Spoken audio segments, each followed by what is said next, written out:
آج جس سورہ مبارکہ کا مختصر خلاصہ آپ کی خدمت میں پیش کرنا ہے وہ ہے سورہ رحمان، جو آپ نے اور ہم نے سماعت کی ہے۔ بڑی مشہور سورہ مبارکہ ہے، اس کا نام ہے سورہ رحمان۔ مولا کائنات سیدنا علی کرم اللہ تعالی وجہہ الکریم اس کو سورہ عروس القرآن بھی کہتے تھے۔ سورہ عروس القرآن یعنی سورتوں میں، قرآن مقدس میں سورتوں میں دلہن، عروس کہتے ہیں دلہن کو۔ تو بڑے خوبصورت اور پیارے لب و لہجے میں اس میں بیان کیا گیا ہے، اور سننے والوں پر ایک کیف سا طاری ہوتا ہے۔ بار بار ایک آیہ کریمہ کی تکرار کی گئی ہے، فَبِأَيِّ آلَاءِ رَبِّكُمَا تُكَذِّبَانِ، اس کی تکرار کی گئی ہے۔ صاحب روح البیان علامہ اسماعیل حقی رحمۃ اللہ علیہ نے لکھا ہے کہ تقریباً 31 مرتبہ یہ آیت آئی ہے پوری سورہ میں۔ 3 رکوع کی ایک سورہ ہے اور اس میں 31 مرتبہ یہ آیت آئی ہے۔ اس کی ٹوٹل آیتیں تو 78 ہوتی ہے، 78 ہوتی ہے، اس میں 30 بار یہ آیت آئی ہے۔ اگر وہ اس کو آپ مائنس کر لیتے ہیں تو بقیہ اور جو آیتیں اس کی ہو جاتی ہے وہ تقریباً جو ہے وہ 47 ہوتی ہے۔ اگر آپ 78 میں سے 31 کو مائنس کر لیں تو 47 ہو جاتی ہے بقیہ آیتیں۔ اور اس کا مطلب یہ بھی ہے کہ دوسری صورتوں کی بنسبت اس صورت کو یاد کرنا زیادہ آسان ہے، اس لیے کہ ایک آیت اگر سب کو یاد ہو جائے، فَبِأَيِّ آلَاءِ رَبِّكُمَا تُكَذِّبَانِ یاد ہی ہے، تو 31 آیت آپ کو گویا کہ یاد ہو گئی ہے، کیونکہ 31 مرتبہ یہ آئی ہے اس کے اندر۔ یہ جو سورہ مبارکہ ہے عام طور پر اس کے بارے میں یہی مشہور ہے، اور اکثر و بیشتر مفسرین کی رائے یہی ہے کہ یہ سورہ مبارکہ مکہ المکرمہ میں نازل ہوئی۔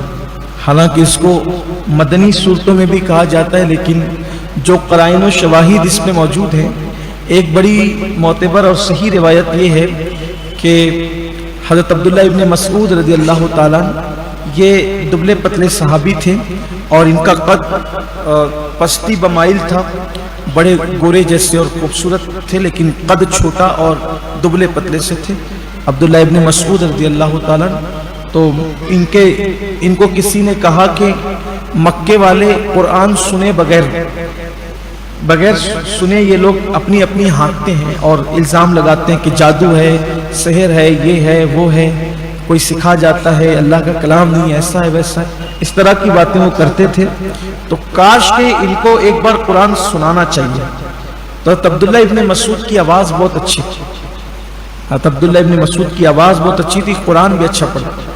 آپ ان کے قرآن پڑھنے کا اندازہ اس بات سے لگا سکتے ہیں کہ آقا کریم صلی اللہ علیہ وآلہ وسلم جب خود کسی سے قرآن سننا چاہتے تھے تو کہتے تھے عبداللہ ابن مسعود تم قرآن سناؤ، یعنی حضور علیہ السلام ان کا قرآن سننا اتنا پسند کرتے۔ تو انہوں نے کہا کہ میں سناؤں گا قرآن، مکے کے کافروں کو قرآن میں سناؤں گا۔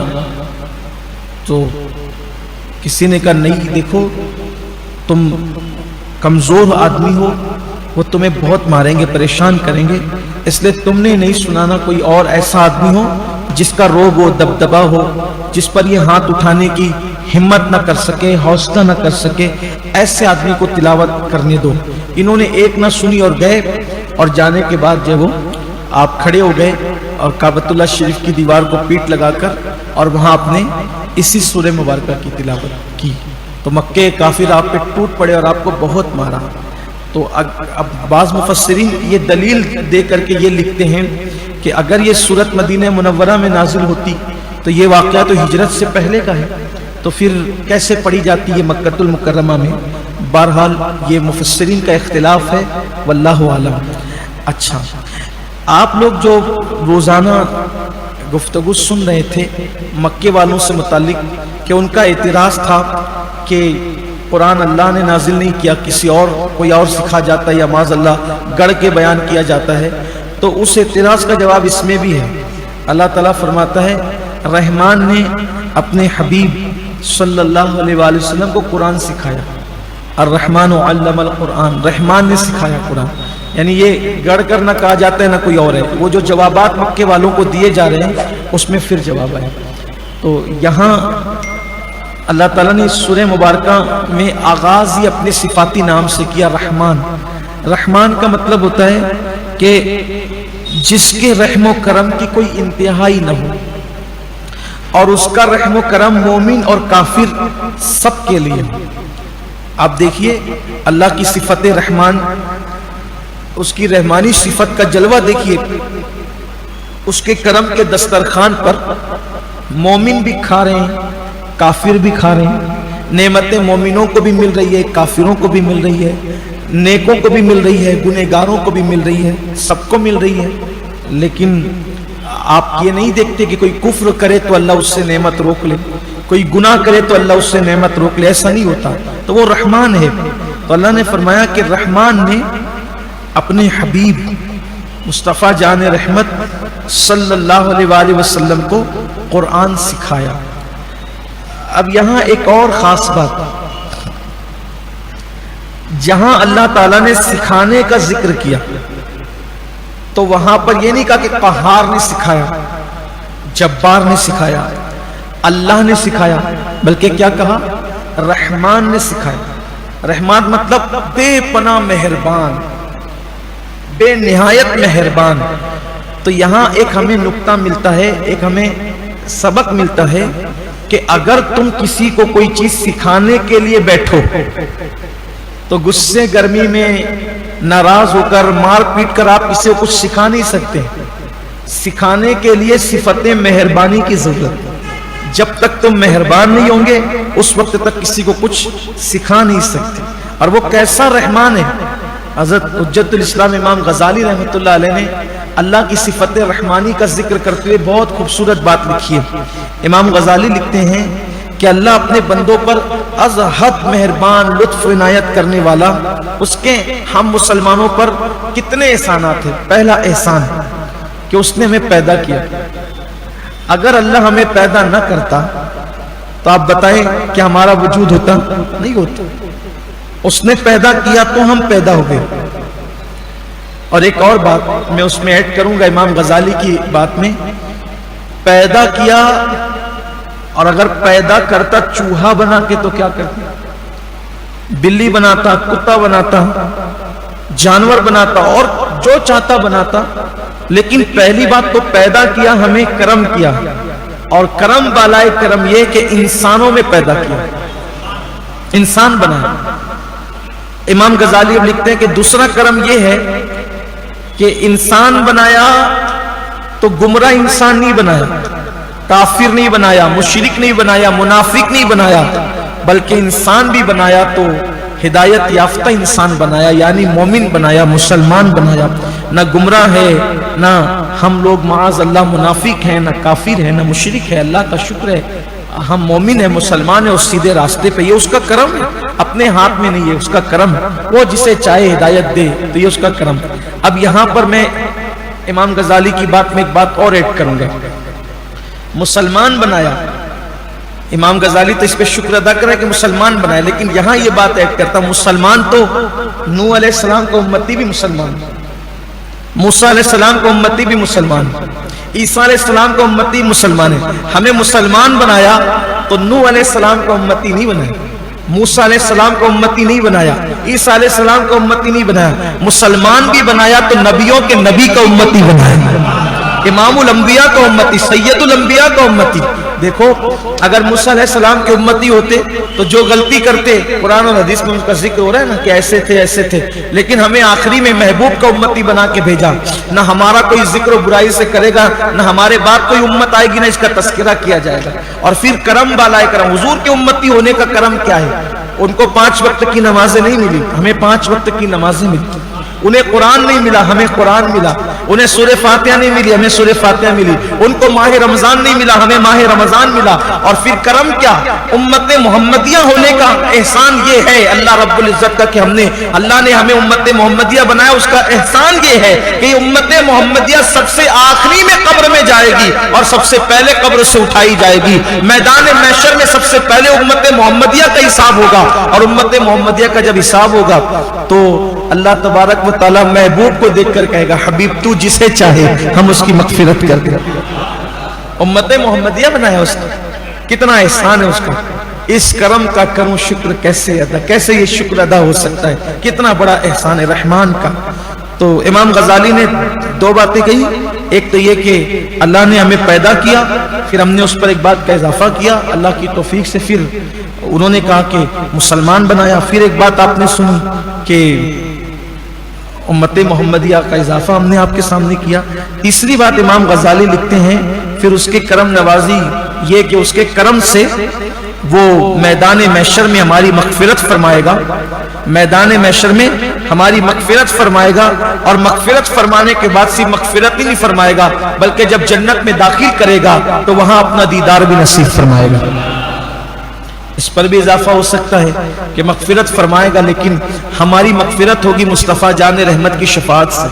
مغفرت اللہ فرمائے گا لیکن شفاعت مصطفیٰ جان رحمت کی ہوگی. اور پھر جنت میں کیا مزے ہوں گے، کبھی مصطفیٰ جان رحمت کا دیدار ہوگا اور کبھی اللہ کا دیدار ہوگا. کیا مزے ہوں گے جنت میں. تو یہ آپ نے بیان فرمایا کہ صفت رحمان، اس کی رحمانی صفت کی شان کیا ہے. تو اللہ فرماتا ہے کہ رحمان نے، ان لوگوں نے کا کفار مکہ نے پوچھا تھا یہ رحمان کون ہے، ہم نہیں جانتے، کیونکہ اللہ ہی کے مختلف نام ہے نا. اللہ کا ذاتی نام تو اللہ ہے، رحمان، رحیم، ستار، غفار، جواد، کریم، حنان، منان، دیان، برہان، معز، مذل، عزیز، غفور، غفار، یہ سب اس کے نام ہیں، بے شمار نام ہیں. روایتوں میں آتا ہے کہ اللہ کے 3000 نام، اللہ کے 3000 نام ہیں. اور 3000 نام میرے کریم آقا اپنا سر جھکائے ہوئے بیٹھے ہوئے تھے. حضور علیہ السلام کو صدمہ تھا، میں اپنی قوم کو دین کی طرف بلاتا ہوں لیکن میری قوم نہیں آتی. میں اپنی قوم کو جنت کی طرف بلاتا ہوں لیکن میری قوم جنت کی طرف نہیں آتی. حضور کو صدمہ اس بات پر نہیں تھا کہ حضور کو زخمی کر دیا گیا ہے، حضور کو صدمہ تھا تو اس بات پر تھا کہ میری قوم میری بات کیوں نہیں مانتی. میں ان کو جنت کی طرف بلاتا ہوں، وہ جنت کی طرف کیوں نہیں آتی. میرے آقا سر جھکائے بیٹھے ہیں. ایسے میں حمزہ آتے ہیں اور آنے کے بعد کہتے ہیں او میرے بھتیجے محمد خوش ہو جاؤ. میں سے 1000 نام دنیا میں ظاہر کیے گئے اور انہیں 1000 نام میں سے اکثر نام اولیاء کو پتا ہے، صرف 100 نام لوگوں میں ظاہر ہوئے اللہ تعالیٰ کے. بقیہ نام جو ہے وہ اہل اللہ کو پتا ہے، اور ہے اس کے 3000 نام، اس کے صفاتی نام 3000. یہ تو کہنے والوں نے کہا، بتانے والوں نے بتایا. حقیقت کا حال اس کے کتنے نام ہیں یہ وہ جانے اور اس کا رسول جانے. تو یہ صرف اللہ کا. اسی لیے اگر کسی کا نام، کوئی بندے کا نام رکھا جائے تو کسی کا نام رحمان نہیں رکھا جا سکتا، اس کا نام رحمان نہیں رکھا جا سکتا. صرف جب بھی نام رکھا جائے گا تو عبد الرحمن نام رکھا جائے گا. عبد الرحمن، عبید الرحمن، غلام رحمان، یہ نام رکھا جائے گا، ڈائریکٹ رحمان نہیں. اور اگر کسی کا نام عبد الرحمن ہو تو خالص اس کو رحمان کہنا حرام ہے، گناہگار ہوں گے. کسی کو بھی کسی بندے کا نام رحمان کہہ کر آپ نہیں پکار سکتے بلکہ اس کو عبد الرحمن کہنا چاہیے. بہت سارے لوگوں کو ہم دیکھتے ہیں کہ وہ لوگ جو وہ رحمان رحمان بولتے، رحمان بھائی آؤ، رحمان بھائی جاؤ، ایسے کرتے لوگ. یہ کہنا سخت گناہ ہے، ایسا نہیں کرنا. عبد الرحمن، اللہ کے سوا کوئی رحمان نہیں، اس کا خیال کرنا چاہیے. تو اللہ فرماتا ہے رحمان نے اپنے حبیب کو قرآن سکھایا. اب یہاں ایک خاص بات، آدم علیہ السلام کے بارے میں کیا کہا؟ وَعَلَّمَ آدَمَ الْأَسْمَاءَ كُلَّهَا، کہ آدم علیہ السلام کو اشیاء کے نام سکھائے، اور اپنے محبوب کو اشیاء کے نام نہیں سکھائے بلکہ پورا قرآن سکھایا. سکھانے والا کون؟ اللہ. سیکھنے والے کون؟